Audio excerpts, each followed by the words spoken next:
There it is. Now it is. I got to start over. Hello, everyone. Hope you're all doing well. Give me a signal if you can hear me well and see me well. If you don't see me well, you might want to make an appointment with your ophthalmologist. If you don't hear me well, ear, nose, and doctors are available. And so, otherwise, just give me a thumbs up that everything is hunky dory. Now, obviously, you're all doing well somewhere around the world. There are six of you here. Only one of you is brave enough to talk to me. What the hell is going on? What about the rest of you? Just say hello. Just make sure you include gender, age, where you're tuning in from, so I have a little knowledge about where you are, who you are, what age you are, and so on. Aftar is here, says, hi, Mehran. Hello, Aftar says, thank you for helping me overcome my breakup. I feel much strong and I value myself as a male. Good for you. Thank you for guiding me. I will never beg a woman to stay again. If you do, you will be having a visit from me and my ugly stick, and that will be coming right down on your head, provided you have protective gears on. After I can hear you. Well, good. Build different is here. Says, I'm scared I get random words saying BS. Oh, join the club. We all have that. Ooh, see, the background is, oh, that's my own face in the cup. Face in the cup. That's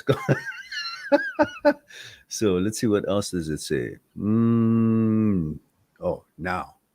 All right, now what? Now, oh, now with the finger pointed, and there must be another word here somewhere. There it is. There it is. Live. All right. Okay, let's change that. Playing time is over. All right, we'll go to the blue background. So we will have our Maui when we drink our tea. Let me just refresh my memory. Oh, Black Rocks. Oh, the beach, my favorite place in the world. When can we again have a normal life and be able to travel to wherever we want without these bullshit that the tyrants are trying to impose on us all earthlings? Who do they think they are? They own us?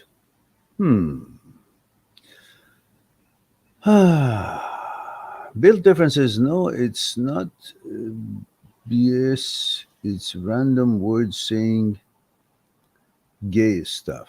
Like, what the fuck? Well, that's a version of OCD malfunction. That's not a big deal. Just allow the words come. So what? The words. Tell me any words. What? Suck dick. Get fucked. Love same gender. They're words. But because the words have meanings and the meanings have been registered in a dictionary, so to speak, you feel because the word has a meaning and you can't contest the meaning, therefore that's an evidence that the word is true. No, it's just the word, and you can't contest the meaning of the word, but you can contest the source of the word. Word by itself has no power, no meaning. You believing in it can give it any kind of a meaning that could affect you. So whatever it means, don't believe it, because there is no credibility to it, and you should focus on that rather than the meaning of the word.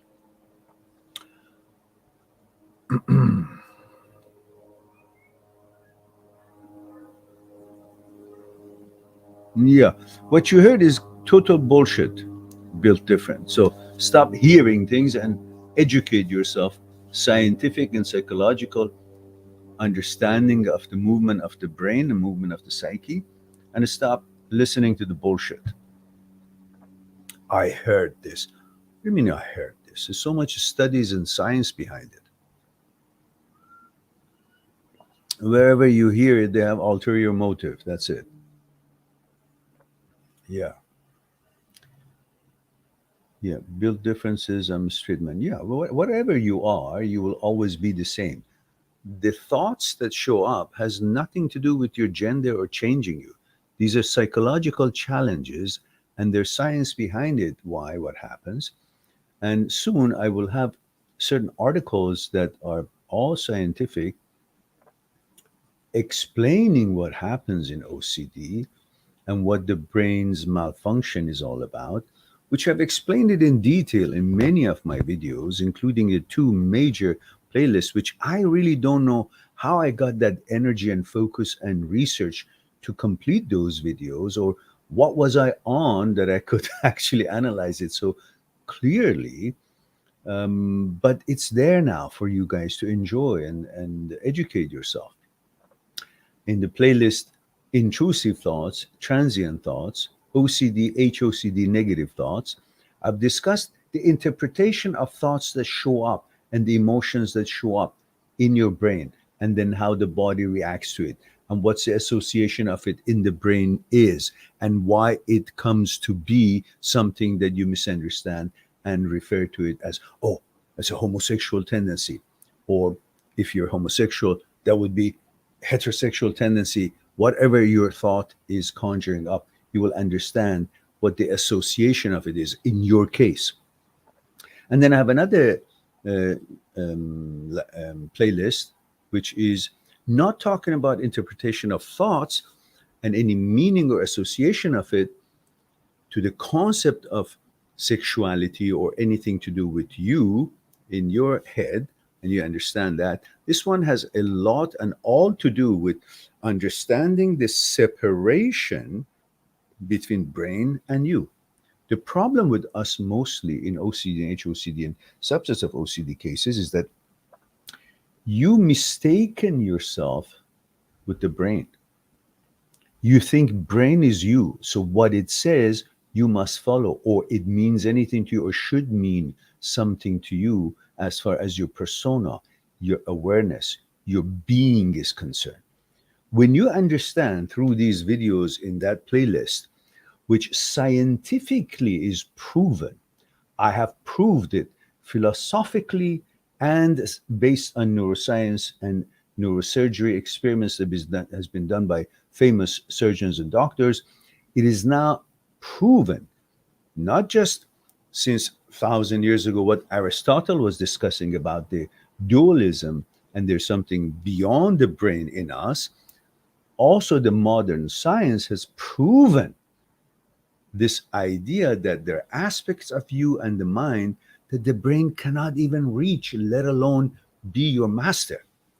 And I have explained in detail in many videos that this brain that you have is an apparatus added to you 40,000 years ago. We lived millions of years before we got this brain. So there was a me surviving and operating without this brain for millions of years, without any problems, without any ambiguity. Everything was instinctive because we had stem brain and reptilian brain, not this sophisticated brain. This sophisticated brain is very helpful in many things you want to do in life. But like any electrical system, it also is malfunctionable and it malfunctions. And you got to understand this. So we lived for millions of years instinctively with no ability to think or speak. And because of that, we had no problems, because thoughts are the roots of all problems. When we couldn't think, there was no outside interference with our instinctive way of living, with who, what, and how we were built. We would run, we would sleep, we would hunt, we would have sex, we would have no other interference with whatever, however we were built. But since we got this brain that can think and speak, then the words have meanings and the neurons do all kind of magics and all kind of malfunctions and interruptions and interpretations, and all that causes things that is not true. But because it's mounted on your head, you think it must mean something to you as a persona. It doesn't. It's an apparatus that goes rogue and malfunctions. And now science, through neurosurgery and through research, have clearly understood what happens in basal ganglia, in striatum, in caudate nucleus, what happens in amygdala, what happens in all different parts of the brain when it simply malfunctions. Some research showed that certain gray matter is less in certain parts, and that could cause a certain difficulty in communication between frontal cortex and amygdala and thalamus. And all these have scientific understanding, which when you become aware of it, then no longer you take what shows up in your head as a deity, or that's a fact. No, it's not. It's just a malfunction. As I said many times, it's no different than you thinking if you have a diarrhea, well, diarrhea is actually what you've always been, but you just didn't know it. No, you clearly understand it's a biological glitch and certain way that you have to deal with it to bring it back to its balance. So I don't know, you have a yogurt and and rice and you lay off certain kind of activities and you eventually the intestine gets back to its balance. Brain is no different than any other organ. It also malfunctions, gets diarrhea, comes up with all distractions and statics and so on. You're not supposed to interpret that, oh, that maybe that is what I've always been. I didn't know. Really, you didn't know. Who knew then? This is an apparatus. The apparatus, like your organ, your liver knew something that you didn't know. What the hell does that mean? It's an apparatus. So you're not supposed to take its conjuring up stuff as you. You existed before this was added to you. So what happened to all those millions of years? You didn't have this brain, so you didn't know who you are, what you were. Since this brain showed up, it helps us to do many things, accomplish many things, but it also, when it malfunctions, we think, oh, it's me malfunction. No, it's the brain suggestion that you have to deal with. Not anything biological is happening to you. All right. Having said that, let's go on to, on this programs, we try to discuss certain level of information. Anything more, it would be taking too much time in detail. So then I suggest you guys go on my site, mindthatseekstruth.com, www.mindthatseekstruth.com, and make an appointment for Skype consultation, and we'll discuss and explore what's concerning you one-on-one on Skype. While you're on my site, there's also a book called Me, My Psyche, and I. I highly recommend that for you. You will get to know a little bit more about your psyche and movement of the psyche, and helps you to become the mechanic of your machine, to understand how this works and how it malfunctions. What is thought? What is consciousness? What is thinking? What is fear? What is desire? What is ego? All these have a lot to do with your knowledge about these things will help you to negotiate life and deal with whatever happens here properly, rather than just hearing it from here or there or assuming this or that and, getting bamboozled.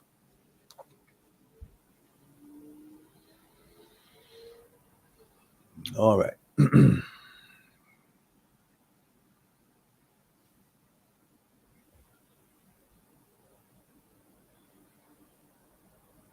KP Kawaii, PK Kawaii.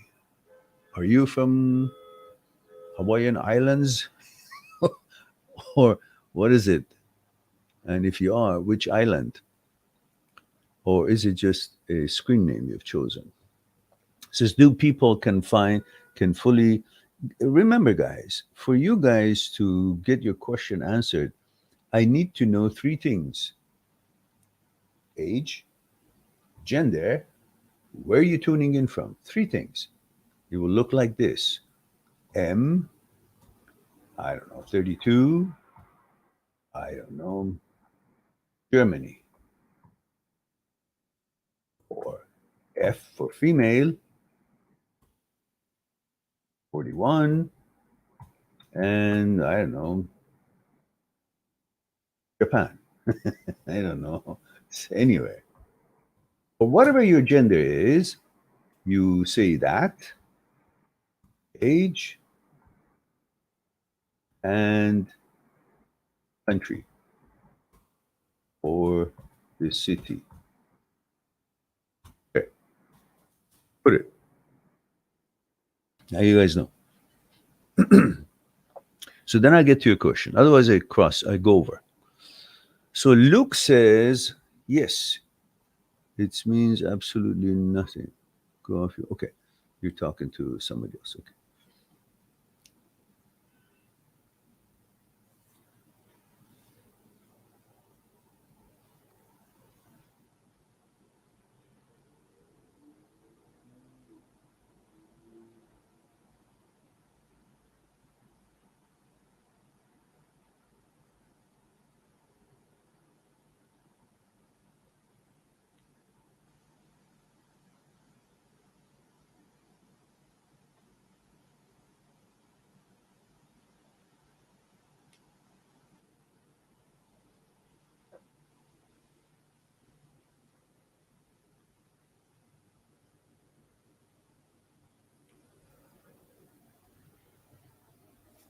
All right.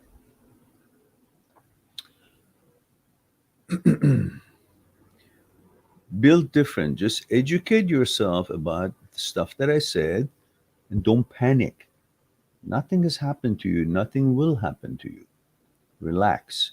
Just learn, just like you learn how a knee gets painful or gets injured, or how your, I don't know, kidney or stomach or whatever needs care. You need to understand what OCD, HOCD is, how it functions, how it behaves. And through your knowledge, you'd be able to help yourself and help the brain to rewire itself and come back to how it was behaving in the past before it got into the glitch. So you don't have to have shocks or anger or whatever feeling that you think you got to have in order to feel, oh, that's not you. No, you don't have to be disgusted or anxiety. No, just understand it. And then eventually the brain will say, it doesn't matter what I throw out here, this guy doesn't give a shit. So then it subsides making all these things. Because one reason that it makes all these unnecessary and unrealistic emotional danger signals is because there's a malfunction in the amygdala. It's overactive and sends danger signals, and then there is no narrative to it. Prefrontal cortex says, well, there is a danger signal coming, but there's no context. So I got to give it a context. What can I give it a context for danger to this person? Well, obviously, this person, like anybody else, the most important thing for him or her is his or her sexuality, identity. So this danger can only make sense to him if I can relate it to something that is so important, sacred to him. So create something by not knowing, just guessing and throwing that in order to give a narrative to this emotional signal that came in. You understanding what the meaning of that thought is, say, that's why this narrative that is showed up, this is why this danger signal is here. And you kind of justify the danger signal by the evidence of the narrative, and you get fucked. You actually believe it. But none of that has any actuality. It's a glitch, which there's a lot more to it than the simple way I explained. I just wanted you to get the idea of it. Watch the videos and then watch the links of famous and very well-known psychologists like Dr. Jan Weiner, Dr. Philipson, Dr. Schwartz, and all these experts. They have their videos on YouTube, and you can watch them and listen and learn and educate yourself and so on and so forth. I have a video in regards to understanding the separation between you and the brain, which is actually, I must say, it's brilliantly done. Not a boasting or blowing my own horn at all, because this uh, video is based on the research that Dr. Egnar has done, and I've used his um, research and plus a little bit more here and there to enhance it. And I've produced this for you guys. It's a long video, but it's very much packed with information that would be helpful to you all. It says you are not says you are not the brain, and the brain is not you. And that is the link I have for you, that you can watch this. And there are many other videos in that second playlist that I mentioned that shows you, proves to you that the brain is not you, you're not the brain. And whatever the brain says is irrelevant to you. You got to watch those videos. You can't just have one sentence and then suddenly the OCD is gone. You got to go through the education of it. And if you really want to get over that, do that. All right, we have holy shit here. Says,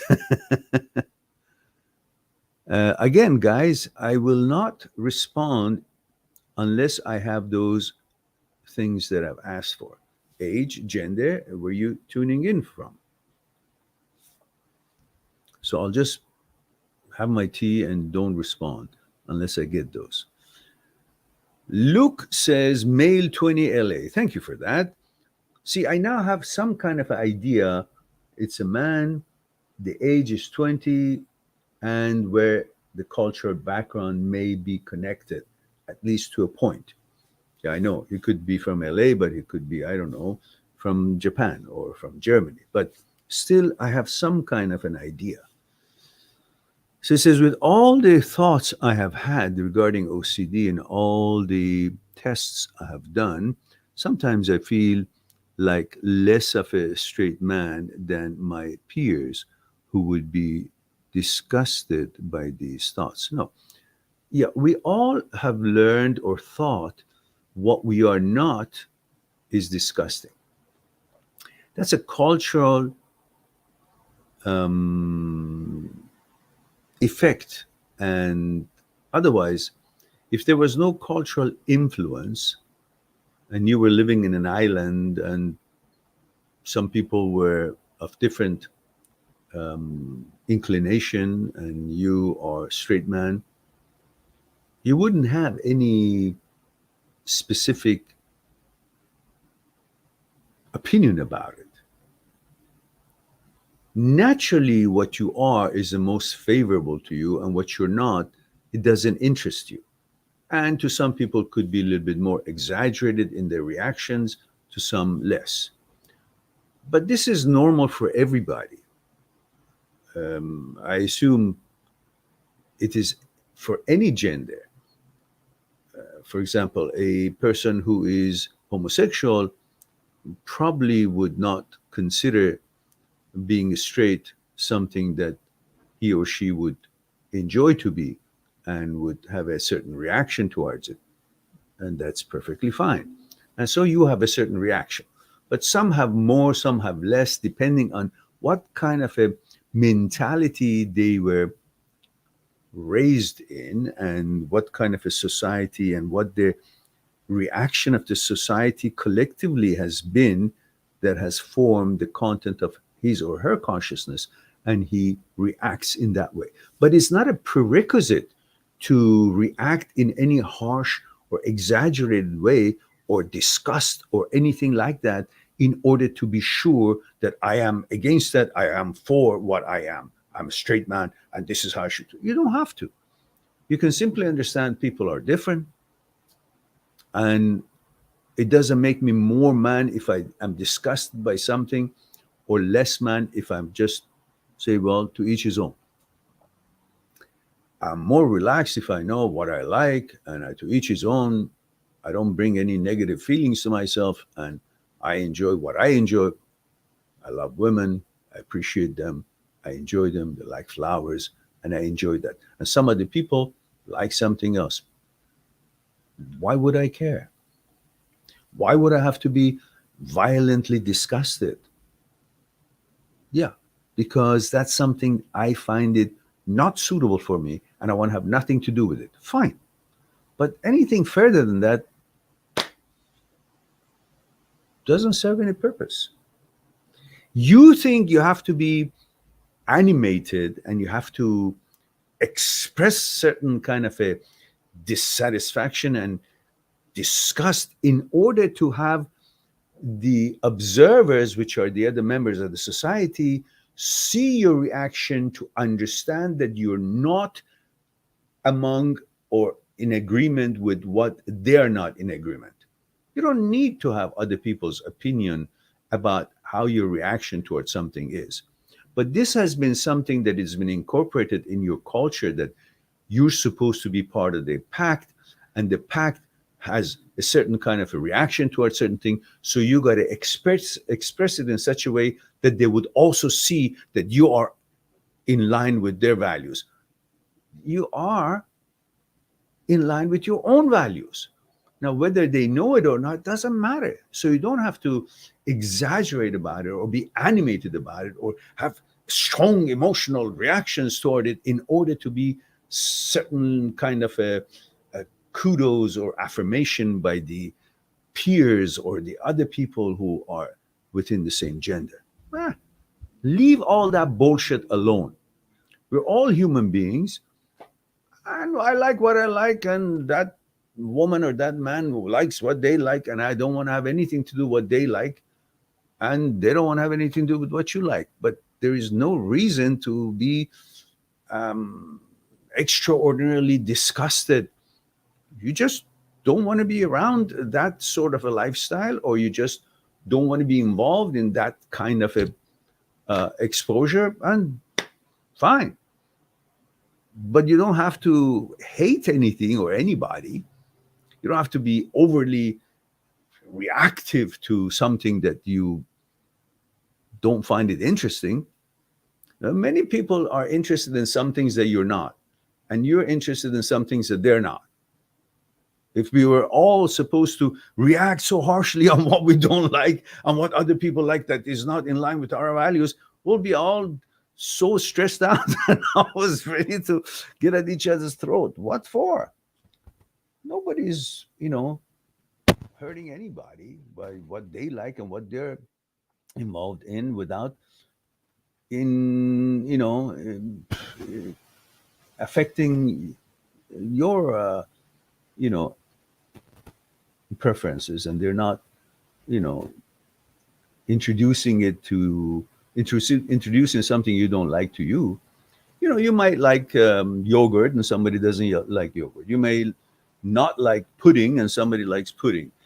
As long as they don't bring the pudding into you, you have a pudding, you have a pudding, well, you should leave it alone, and they can have whatever they want, and you don't have to be concerned about it. That's all.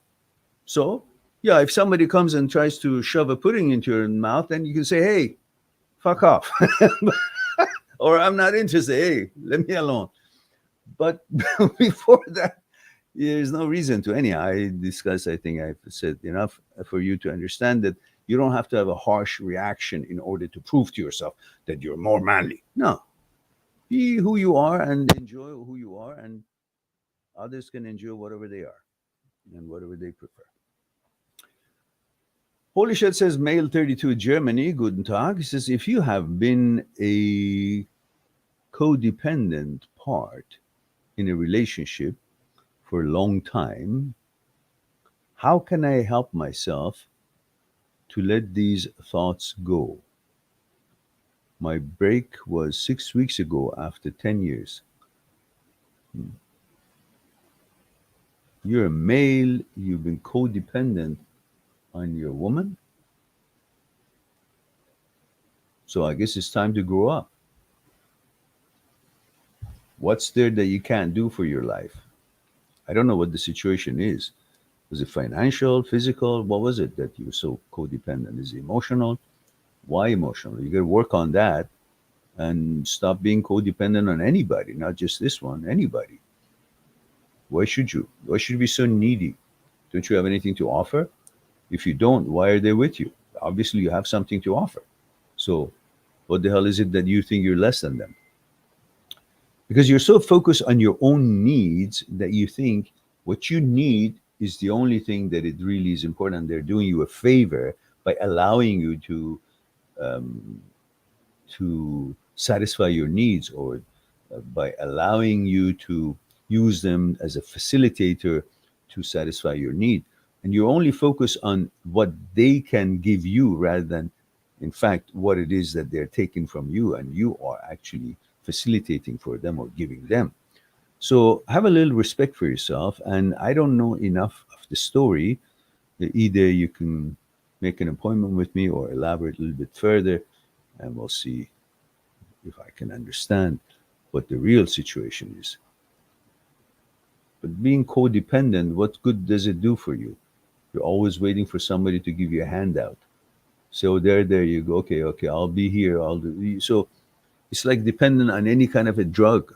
Is that any good? No. You can't be free. Same thing. For those logics, you got to understand how you can be independent rather than codependent. But again, I need a lot more than what you're just telling me here.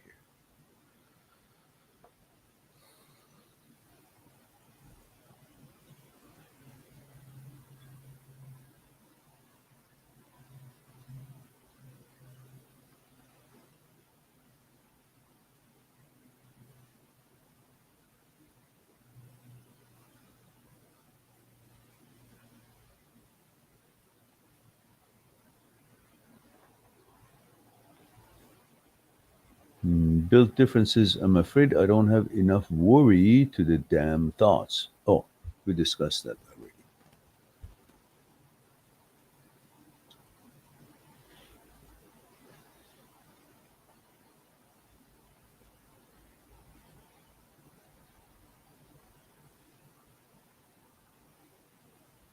One of the problems is most people who have OCD or trying to get rid of it, so to speak, is that they think it has to be able to get rid of it just like that. And they leave everything until that's done. No, this is a process through neuroplasticity, and that takes time. The way you deal with these thoughts, the way you react to them, how many times they show up, it's a process for the brain to rewire through neuroplasticity because it has a glitch and a malfunction. So you got to retrain it. So don't be discouraged if you do certain things and you say, oh, they're still here, they still show up. Yeah, that's okay. But that's the whole nature. You can't go to a soccer field and say, oh, I'm a real good soccer player now because I'm in the field. Yeah, but you have to practice dribbling, passing, the techniques, and the working with the ball and all that. So just because you intend to be a good soccer player, you got the gear on and you're in the field, that doesn't make you good. You still got to practice for a while and keep doing what you have learned. Same thing here. You learn certain techniques and certain way of looking at things, and you got to keep doing it until this practice allows this whole thing become automatic for the way you deal with these intrusive thoughts. And just like you play automatically a good soccer after a while, it becomes your second nature. Same thing. Intrusive thoughts no longer would be the focal point of your day. You're not looking and searching for them. You're automatically just simply maneuvering them, and you become expert to see the clarity and the clear road to drive your car rather than focusing, oh, there is a debris there, oh, there's a pothole there, oh, there's a shit there, there's something I don't want to get my tires messed up with it, there's water there, there's dip. None of that. You will just focus on the road, and then you become expert. And after a while, you don't even notice. Just notice that something that you want to, that kind of keeps you on this straight road, but you don't fuss with it. So, in other words, it's kind of a guideline for you how to perfectly you can enjoy your driving because you're expert in maneuvering now without focusing on what you're maneuvering away from. You're not maneuvering away from anything. You're just staying on the road that takes you to your destination. That's a different way of looking at it.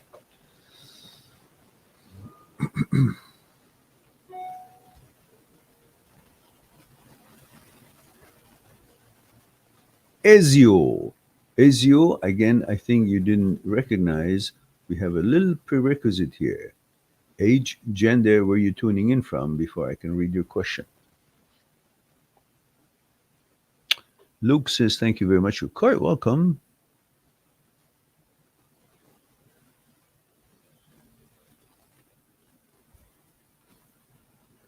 And Kawaii PK Kawaii says, female, 23, Bulgaria.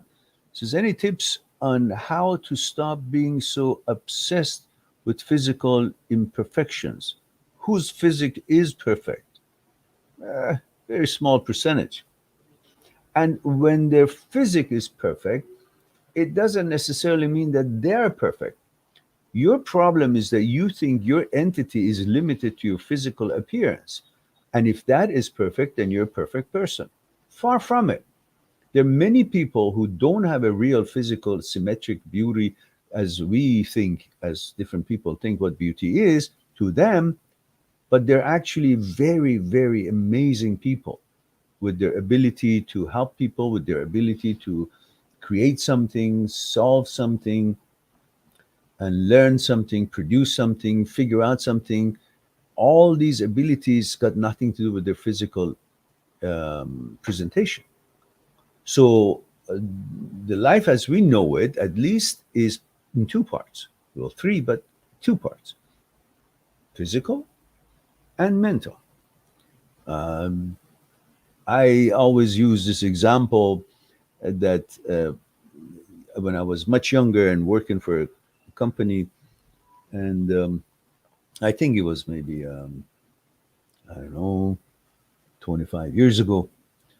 And I met this girl in a business setting that we were in the same industry, and I thought she was the most beautiful girl I had ever seen in my entire life. There was nothing, no flaws: eyes, hair, nose, smile, teeth, height, body. It was just breathtaking. Of course, I never made any advances because she was married. But every time that I had clients in that particular business, then we had a chance to say hello and talk about businesses that was, related to what we wanted to accomplish. But that was it. But of course, like any man, see a beautiful woman, say, wow, what a beauty. So 2 years passed, and one day I was having clients there, and she said, I'm divorced. Of course. I said, oh, I'm very sorry to hear that. But in my heart, I say, hallelujah. That would be nice if I could have a chance. Shameful. But anyhow, it was all done. It was had nothing to do with me. It was something naturally between them. So, and so we, just chit chat here and there. Just, I still didn't advance or make any approach, any specific approach. And one day I was sitting somewhere and enjoying reading my book. And she happened to be there, and she approached me while I was sitting, and greetings and all that. And I said, I eventually, to cut the long story short, she said, I want to give you my phone number. I was so okay. Now I'm melting inside. So, oh, sure. So I wrote it down, and I called her a few nights later, and we had a good conversation on the phone. So I invited her for a date, for a movie and a dinner and a movie, and she accepted. So I couldn't believe my luck. This girl is amazing. Like, forget models. This thing was a perfection to the T. Perfection doesn't have a T. I did this. So so I went and picked her up, and so we went to this nice restaurant that I had made a point, reservations, beautiful ocean view and a beautiful restaurant. And of course, I was excited like a child in a candy store. But as soon as we sat down, the first word that came out of her mouth, I lost interest, total interest. This was the perfection. This was like the princess and queen of femininity and beauty and sexuality, everything I would ever want in a woman. But I didn't know it wasn't everything I wanted in a woman. The first word, I lost interest. Of course, we had a cordial dinner, and then I continued as I had promised. We went to a movie. She had her head on my shoulder. It was a, interesting and relaxing time. But usually, as I would cordially kiss on the cheek when I take the girl back to her home, I didn't even feel like doing that. That was the end of it. So you can see, regardless of how physically you think you are tuned in and you think how important the physical attributes of you or somebody else to you is, it's not. The relationship doesn't start, or rather it starts but doesn't advance or end in the physicality of the two people. The relationship takes place in the consciousness level, the content of the consciousness, the conditioning of the content of the consciousness. That's where your persona is. And that's where you actually find if you're interested or not interested. The visual interest is just an invitation to get to know that persona. But the physical representation is not the persona. So when you get to interact with the actual consciousness of the person, then you can see, holy macaroni, we're so far apart. I have no interest, regardless of the physical beauty. Yeah. So stop picking on yourself and these physical imperfections. They're more perfection in your mentality, and you can establish that with your conditioning of your consciousness and see the compatibility between you and someone that you would be interested in, rather than relying on your physical appearance. I'm sure she was relying on her physical appearance to be flawless, and that would be the main attraction of her in her mind. But obviously, the man who actually thought, God, this is a goddess sent from heaven, lost interest, because you're not having a relationship. Ultimately, you're not having a relationship with the physicality of that woman. You're having a relationship with that psychological level, that consciousness level, bonding on that level. If that doesn't happen, it doesn't matter how beautiful or handsome or whatever look either one of you could have or would have. All right. Dokra Tinsigamer. I hope I didn't butcher the name, if that's the name. Otherwise, if it's a screen name, then okay then. Says, hi from UK. Hi from Vancouver, but I need to know your age and gender before I go any further. That rhymed, didn't it? Says, I need help every day. I get this disgusting thought that target my stuff I own, like my phone and clothes. It happens everything I buy something new. Dokra says 22 male from UK. I'm trying to understand, what do you mean? I get this disgusting thought that target my stuff I own, like my phone and clothes. It happens everything I buy something new. It tells to return things back. It is the same what I dealing with, please. You buy something and it says turn it back. What happens if you don't turn it back? What goes into your head? What's the consequence? So you have a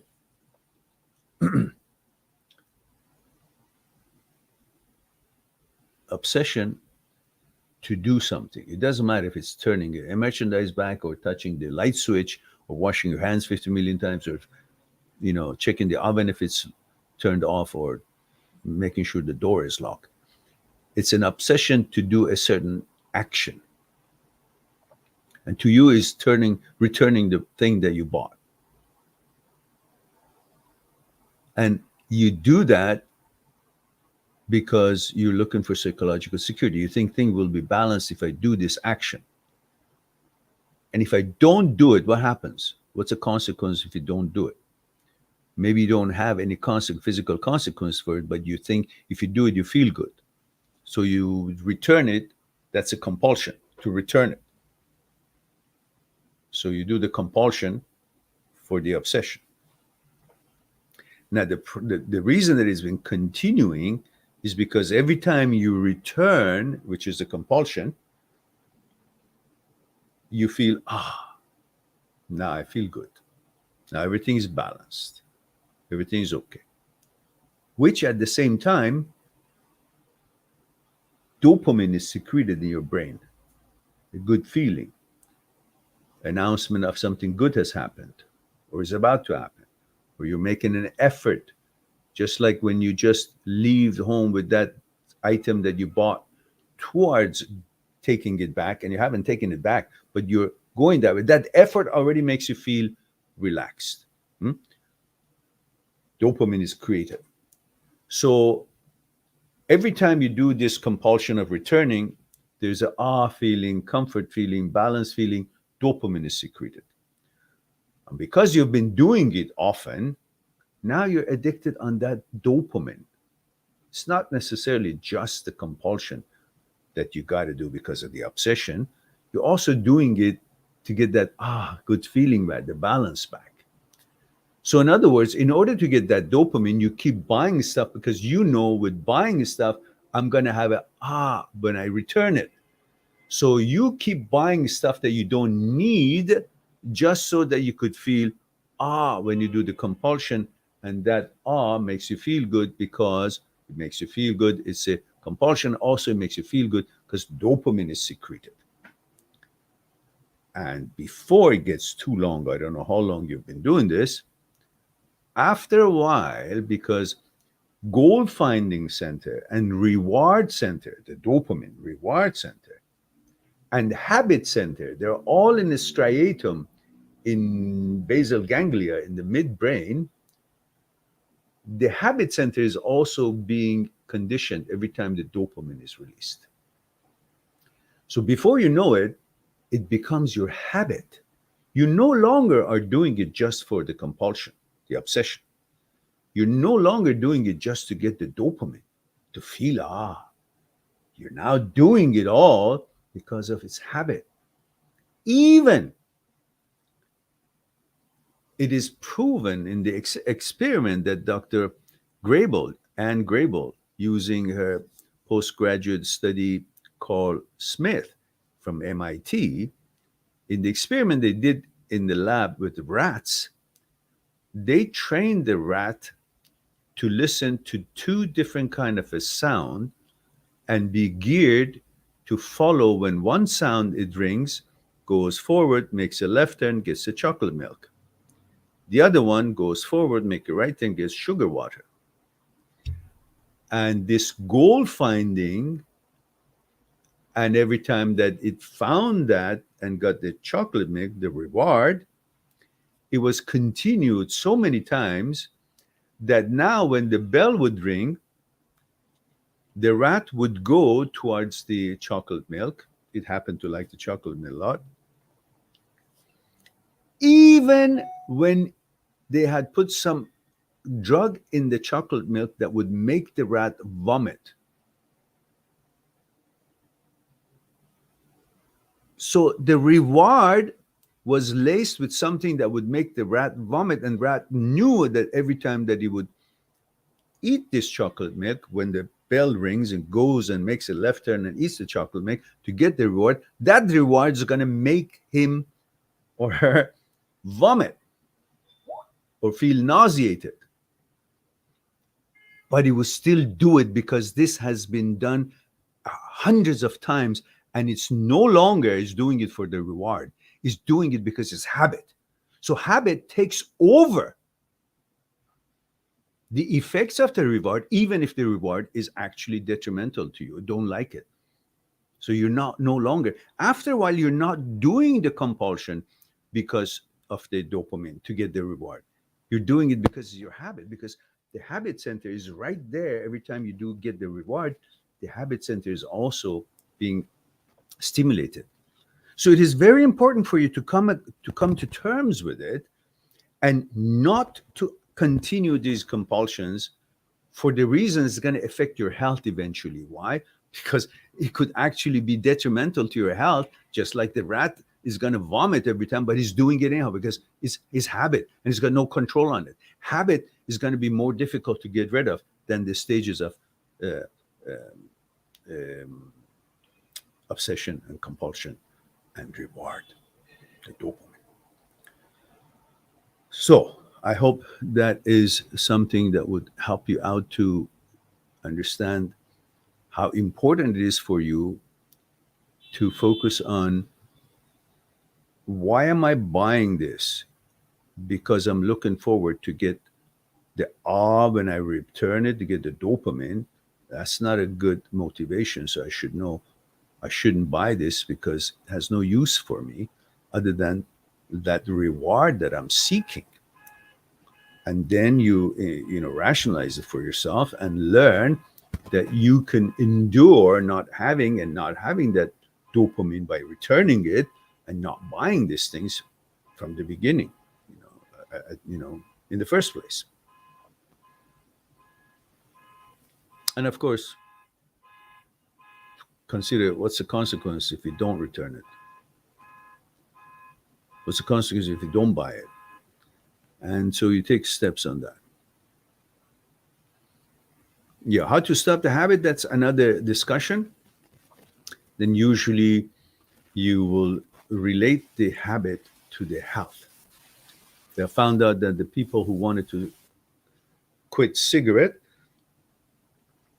because it was no longer about just the nicotine of it, the craving of the nicotine, it was also had become a habit, to the point that, again, Professor Anne Grable had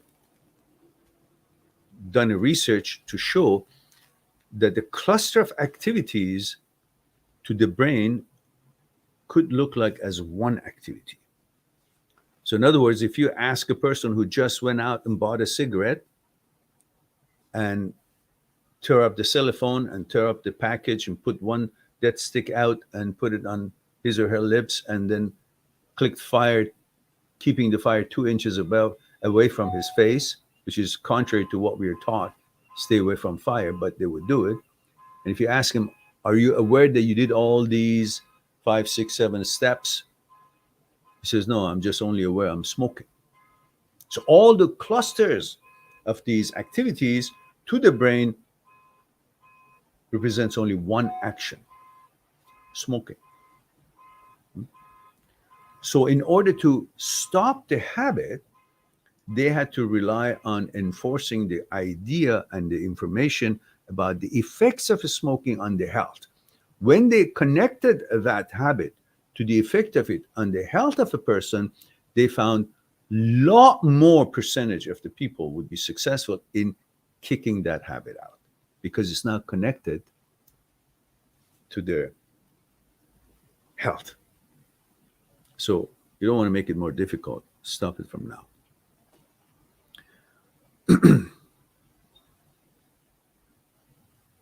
Dokra says, thanks, that helps. You're welcome. Julia Turk says, hello, sir. I trust you started the year in power. We will be in power when we defeat all these tyrants who are trying to take all our liberties and rights away and having us to shove something in because they say so. That's when we'll be in power. Says, can you please tell us what is your view on the pandemic also? Truly appreciate. Oh, I just did. I just did. I didn't know your question, but I just did. All right, then let's move on. uh,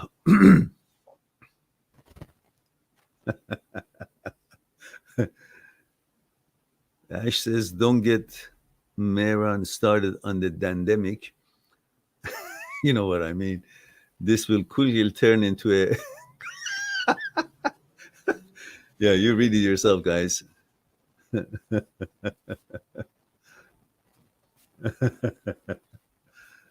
he says, I completely agree with his views on it. A lot of draconian shit going around. Well, yeah, it is, isn't it? Julia says, thank you. You're quite welcome.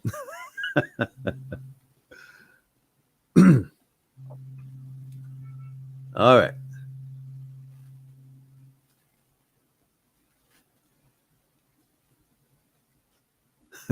Ash says, we meet again, Comrade Mehran. Listen, these days, these comrade and so on, it doesn't look so good, because already the world is going toward that whole concept of corporate. But I understand what you say, and definitely. Says, I have a bit of an odd question to ask, and it actually comes from my girlfriend who's sitting right here beside me. She wishes to test your wisdom. Oh, does she now? And she asks, first, she got to stop testing me because I will fail all tests. And who says I've got any wisdom to begin with? Disclaimer. So Ash says, how can someone with an ADHD brain, very fast, constant train of random thoughts and images,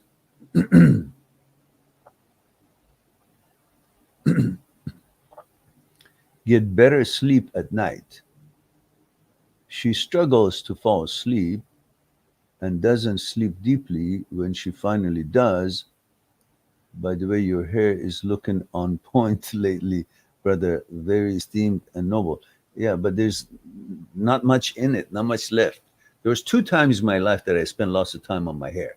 One when I was going horseback riding. Every time, of course, there were girls there, so I wanted to look really good. So I would take about an hour to dry my hair and style it and all that. I had lots of hair. Don't look at it now. And then when we would get there, I would not put my helmet on because my hair was all done. I wanted the girls to look at it and just, maybe somehow I get a chance. At that age, you fall in love every day with different girls, but they were every day there. So I would not put my helmet on until Colonel would say, "Where's your helmet?" I said, "Oh, I forgot, Colonel." I'd say, "You forgot." And he would have one of the soldiers, because the stables were being maintained by the soldiers. He was not part of the army, but the colonel was colonel, so he had access to the helpers to clean up the stables and all that. So he would say, one of the stable hands, "Bring your helmet so may I run with you." I said, "No, no, no, I got it. It's over there. I left it." So I would go get my own helmet. So anyhow, that was then. I had lots of hair, and now that I don't have much, so I have to make sure every strand is in the right place to at least have a little bit of a dignity for for the what I want to present. But I failed. Now there's not much hair there. So anyhow, getting back to your girlfriend's question and her test, this is a bogus test. Why? Because her not sleeping has nothing to do with ADHD. It has to do with the overactiveness of the brain. It has to do with the not having the activity of the brain shut down. In other words, the ripples of the brain is very active when she wants to sleep, and she has to now learn how to decrease the infinitely active ripples of the brain. So for that, you need to create an environment where the brain finds, I'm not needed. There is no mandate. There is nothing for me to calculate. For that, you need to decrease the ripples close to zero. Of course, it never becomes zero because the activity of the brain doesn't stop. It's like heart. It only stops when you die. So it's always there's activity there, but you have ability through meditation to infinitely decrease the ripples of the brain, imperceptible ripples. So when you meditate, by bringing to focus rather than the ripples of the brain and activities of the brain, because it doesn't have a place in the body, it's all over the place. So it's constantly traveling all around the world, universe, in the memory, everywhere else that there is any kind of a information, it is trying to tap into it. Remember, brain doesn't have a place in the body. At least you haven't taught it where to focus. That's why it's like a gypsy. It's everywhere. But when you teach the brain to join the body and find a place in the body to concentrate its activities, then the brain settles down because now it has a place to reside, to call home, to hang his hat. When it doesn't, when you haven't trained it where to relax, it is always trying to find a concept in order to find security. You see, mind doesn't find security the way that your body finds security. From God knows when, we've always been looking for security: physical security, mental security, psychological security. You find and accomplish the physical security by knowing where your limbs are. You're in your apartment, the door is locked, I'm in good part of town, so the physical environment is safe. My body finds security in that safe physical environment. The mind doesn't find security in the same way that the body does. So while my body feels safe in this environment in my apartment, my mind could actually be going berserk. because it finds its security in occupation, in being busy, because it has no other way to be settled, or at least has not been taught and trained to be settled without doing anything or doing many things and just doing one thing.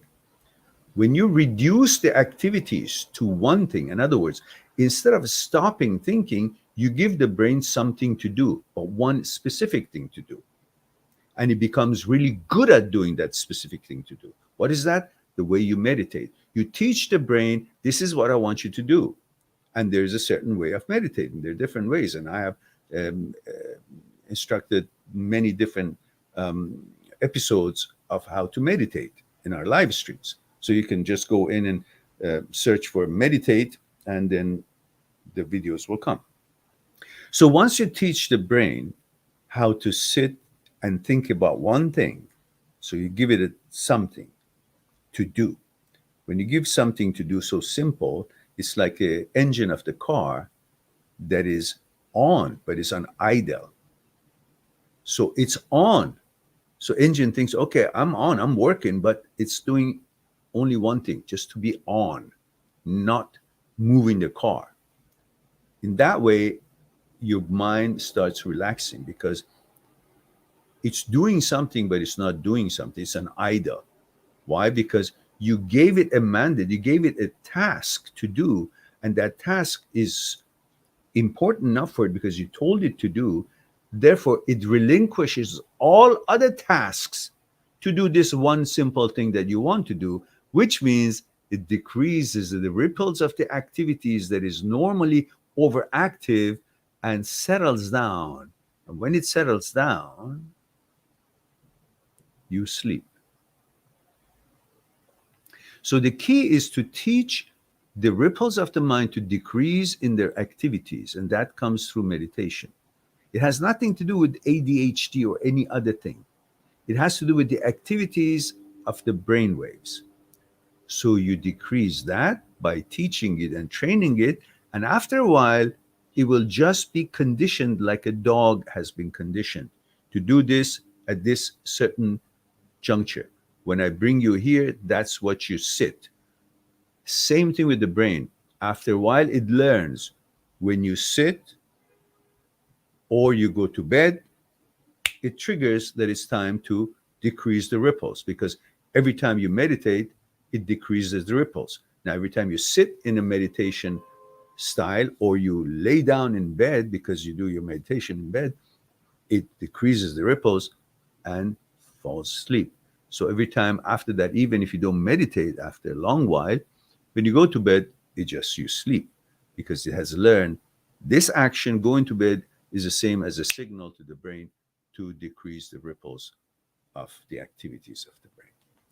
In a nutshell, I hope she can be helped by understanding this. Now, the idea is to decrease infinitely imperceptible ripples of the brain through meditation, and then the activity will calm down in the brain, and the brain will become more silent, not dead, silent, and then it falls asleep because that takes over. Also, you got to watch for the circadian um, um, um, which is a sleeping time, the rhythm, circadian rhythm. So if you're sleeping too late and you're not accustomed to it, if you have lots of light going on in the middle of the night when you wake up to do something and you use lots of light, that kind of gives your brain that it's daytime and it doesn't want to sleep anymore. So make it quite dark. At the same time, sleep as early as you can, such as, I don't know, 10, 11, 12, 1 o'clock max. And so your rhythm, circadian rhythm, will be naturally doing what it's supposed to do according to the light and the night and so on. There's a lot to that, which I guess if I go into that, that'll be a little bit too long of a discussion. So that hopefully would be helpful. Otherwise, you can just, I don't know, hit your head to the wall and just pass out. That's the next. That was a joke. Don't go do it, guys.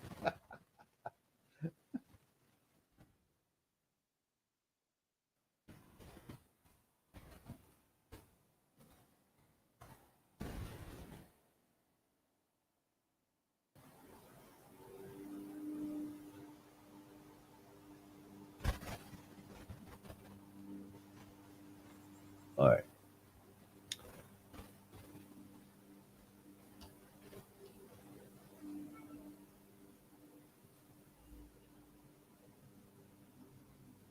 Andrew says, "Hello, your video helped me a lot a few years ago. Thank you. I will be married this year." Haha, for all the help that are going through hard moments. All the people for okay, for all the people that are going through hard moments now, don't give up. The light will come again to you. Bye from Italy. Thank you very much. Grazie. And we have Total Night Life says, love your videos. They help me a lot in trying to get over an ex and self esteem. My ex moved on within 1 month after we broke up, probably a rebound. 4 months later, she wants to be back.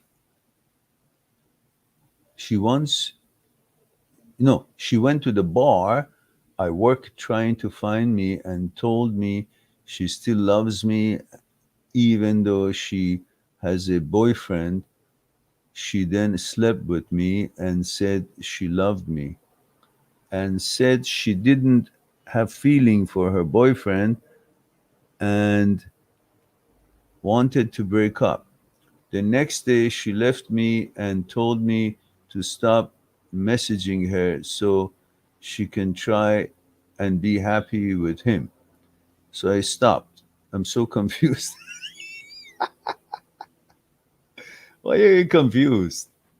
She was feeling, to go to someone that was safe and who appreciates her when she was not happy with her life. So she came to you, she slept with you, and then she went back, and probably the guy saw that she's not that interested anymore, tried to compensate, change some ways, promise some things. And the girl says, well, it's easier to stay than break up and go back to someone that I already broke up.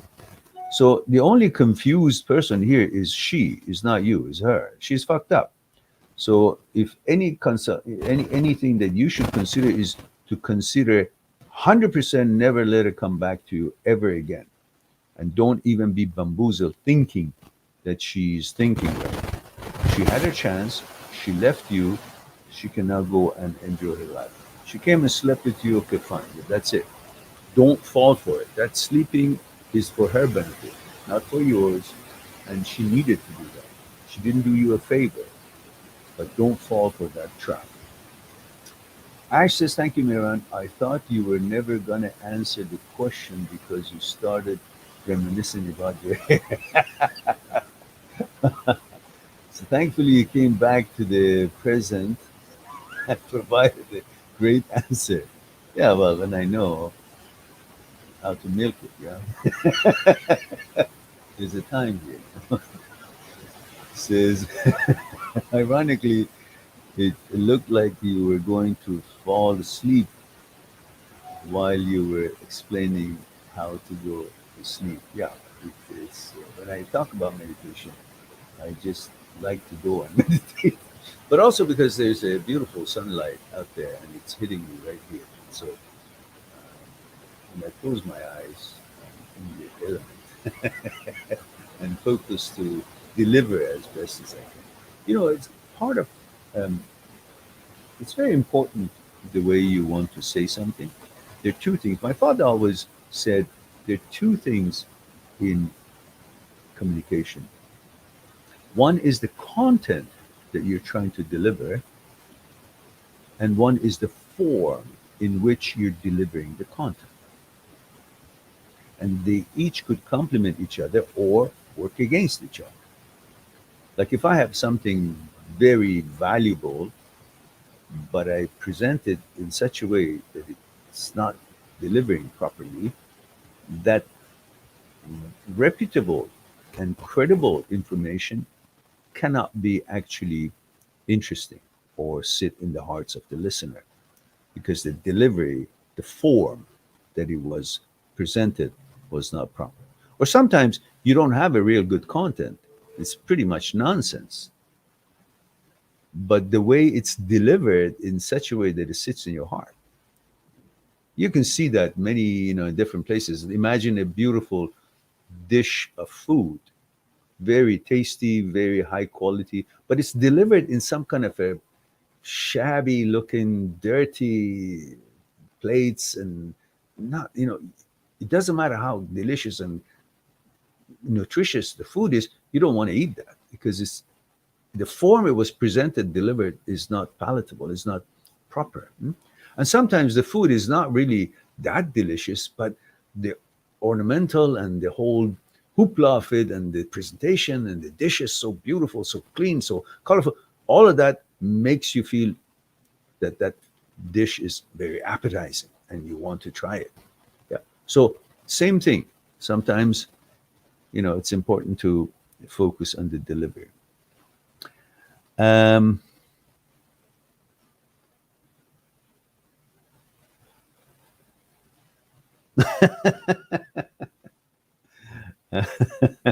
yeah, I didn't notice there are 14 likes. It's 14 people, not 14 likes. Is it 14 likes? That's pretty good. A few days ago, we hit actually 21 people. I don't know what happened. People didn't know where they are. And Ash says, obviously, I joke about the sleeping. You reminded me of a modern day Hippocrates going into a state of Zen, eyes closed and feeling it and expressing your words rather than merely just speaking them. Yeah, that's right.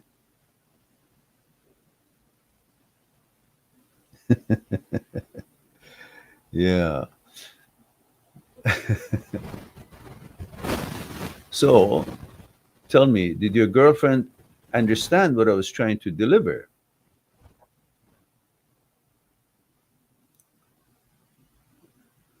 It was a limited time, of course, but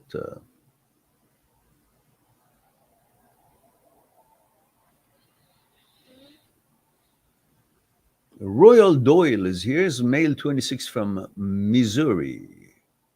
So hope your weekend is going well. Thank you very much. It's going well because I have a great tea here and you guys to talk to. And perhaps you guys enjoy it as much as I do. And right after, I think I may go for a walk while it's still sunny and maybe get a protein shake on the way and enjoy a bit of a doing nothing time.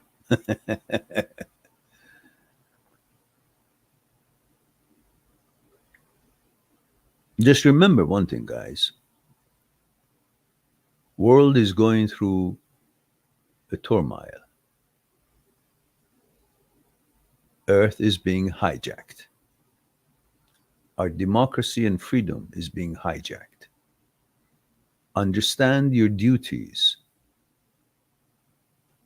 We, the people, own this earth, not the people who print money. I know there's going to be lots of hardship in the future coming towards us. Unfortunately, the systems are going towards totalitarianism. We must stand our grounds. We must prove they're worthy of be the custodians of this earth. Not much to say. Every single one of you must feel responsible to do the right thing. The forces at work are not angels. And everybody has a choice. Get at each other's neck because that's the narrative and that's the plan, divide and conquer, or stay true to humanity, love your brothers and sisters, protect each other, regardless of your differences.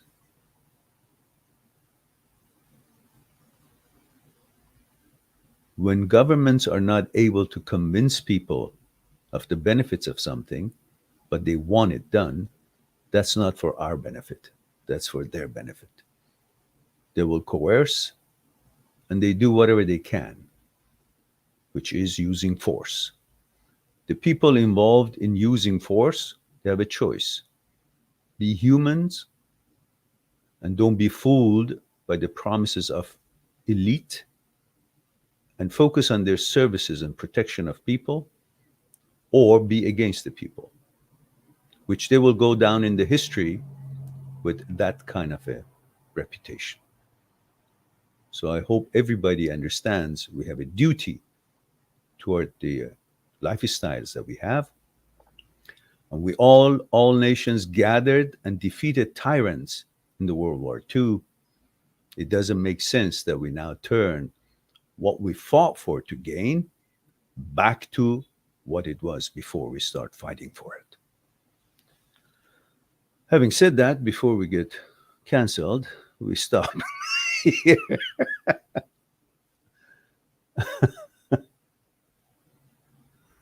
All right.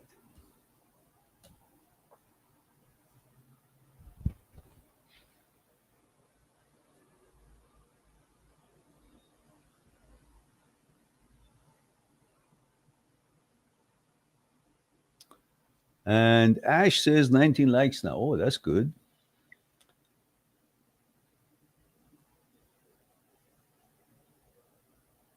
Ash says, no, I had to bat her around the head with a glove. What do you mean? She didn't get it?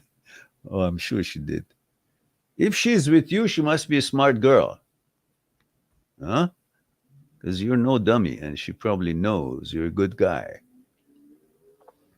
So she must have understood it perfectly.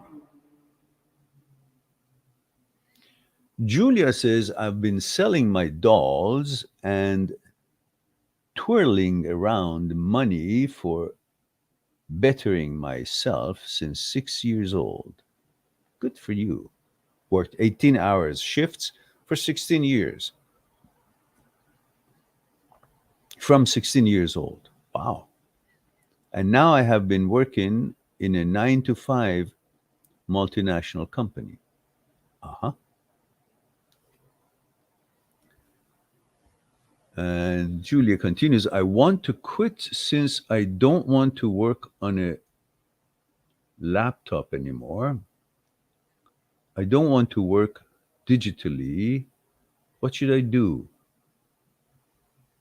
Any ideas would help. How skillful are you in digital work? What do you do?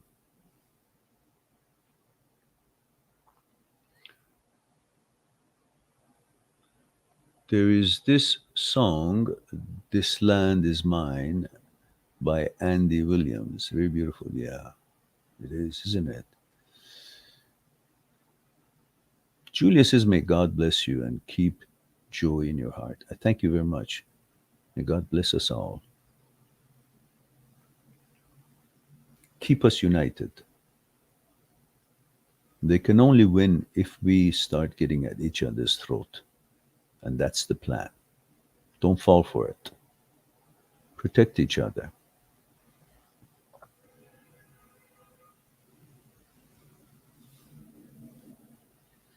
Ash says what you're speaking is an important message. People being divided.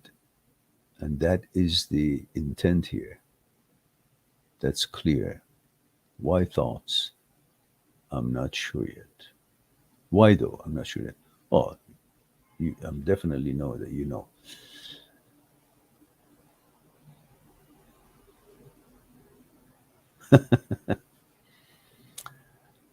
And Julia says, I work in sales, negotiating, bringing margins to our company. Hmm. Working over 3 years now.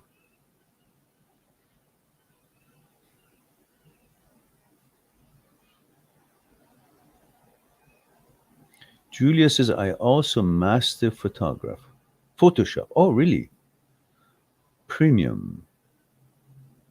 I'm also writing a book. Ah, The Rope to Salvation. The rope or the road? But I want to be more surrounded by people and nature. Yeah, nature is the key. We've all been deprived from being in contact with nature. That's why most of us feel alone, because we think there's nothing other than relationship that keeps us not be alone, and we've forgotten how to connect with what we are one with, which is nature itself. Because nature is not just nature. Nature is the energy that runs through it, through the trees, ocean, mountain, land, flowers, us. Without that energy flowing from one end of the universe to the other end of the universe, there is nothing that is can grow and develop. And that energy and the quality of that energy is very important. So being around negative people or negative environments which have been created at this time in the history is very different than being around in nature, which the energy, quality of the energy is pure, which will affect you purely, healing you in many different ways, and bringing down the stress level, which instigates lots of health benefits. And we don't feel lonely because there's so many things that we will do with that nature, cultivating, whether it's vegetables or seeds or animals that we take care and we interact with. Ocean itself, the energy that flows those waves, is all the energy we can feel and we can bond with. The loneliness will definitely disappear when we realize we are not just people, we are energy, and everything is made of energy, and we can connect with it. Hence, loneliness will dissipate. All right.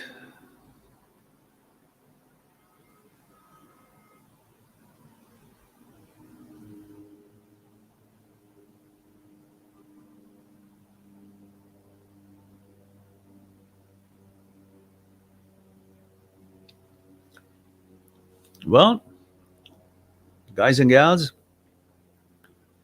I don't get enough of it. However, let's do a quick double breathe and get the anxiety out. And as you all know, you use parafacial nuclei system of breathing versus the pre-Butzinger complex, which is a normal breathing. And then you do a double long breath, hold a few seconds, and then let it out as I do here. If you guys do it, first time watch, second time we do it together, then we end our session here. So this is how it goes.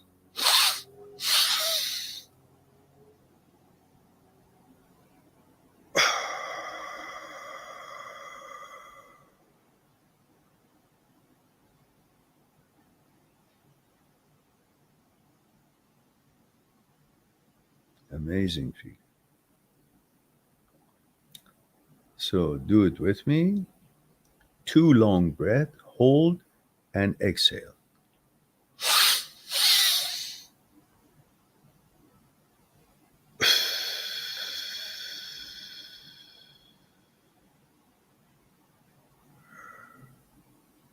Breathe normally.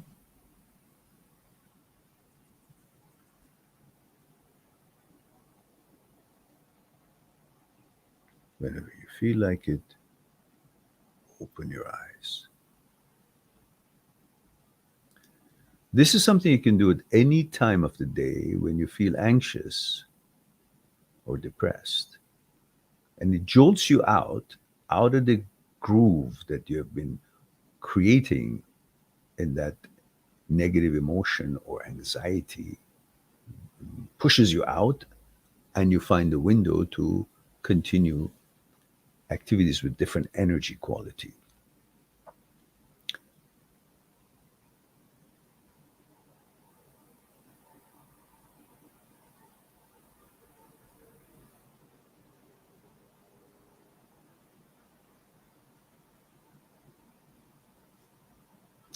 Pirlo says, "Hi dear Meran, once I dated a girl 25 years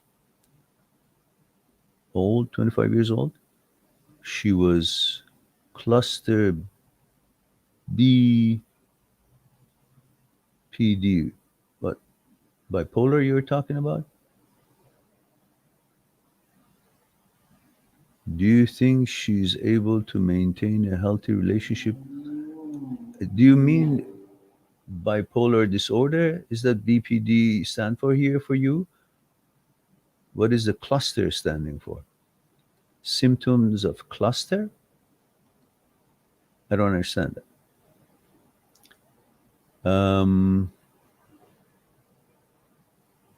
Says after that I could see some other symptoms of cluster. Oh, here it is. I missed something. Hi there, Aaron. Notice once I dated a girl, 25-year-old. She was giving hot and cold treatment all the time. She once asked me about multiple personality disorder. After that, I could see some other symptoms of cluster bipolar disorder in her. Do you think she's able to maintain a healthy relationship? Well, I really don't know exactly who she's, what kind of a interaction you have with her, and I cannot diagnose anything. I'm not a doctor, and therefore I don't pretend to be one. But from what you say, just the regular observation that if somebody gives you hot and cold reactions, that's not a person who knows what the hell she wants or if she's balanced or not. So I would walk away, and perhaps that's what you've done. And Julia says, "Thank you very much, sir. Also, Ashes, I started writing it once I started healing from past looping and kept holding me back. We'll let you know once it's done." All right, guys, it's time for me to say I love you all. Thank you very much for being here, giving the opportunity to share a thing or two. We're going to end the session while the sun is out. I'll go and maybe see some sun, walk around the beach a little bit, and then hopefully we'll have another live stream. I don't know, maybe later on tonight, around 9 o'clock Vancouver time, or not. I guess you Europeans are probably sleeping by then, but nevertheless, I look forward to our next live stream. In the meantime, be good to yourself and to the others. I'll talk to you soon. Bye for now. Subscribe on my channel, visit my channel, and go through the videos that you might be interested in. Mind@seekstruth.com, making it one step away to talk to me one-on-one on Skype and discuss what's concerning you. I'll talk to you soon. But we too, like the iceberg, have 1,000 times bigger powers that is not visible, and we must. Why? Is it something we're rambling on and I expect you to accept it? Or is there actually another power within us? Would you come and help me out? Okay. What I want you to do is put your hands underneath my arms and just lift me up. There we go. Okay, now, that's my physical part, right? Same thing. Again, with that. Just want to see if there's any difference. Go ahead. Now, go ahead. Now, this, go ahead, when you're ready. Go ahead. So you see, this is different than what he was doing, and I'm not really doing anything. You convinced? Yeah. So are you guys convinced that there is something other than, thank you. Thank you very much.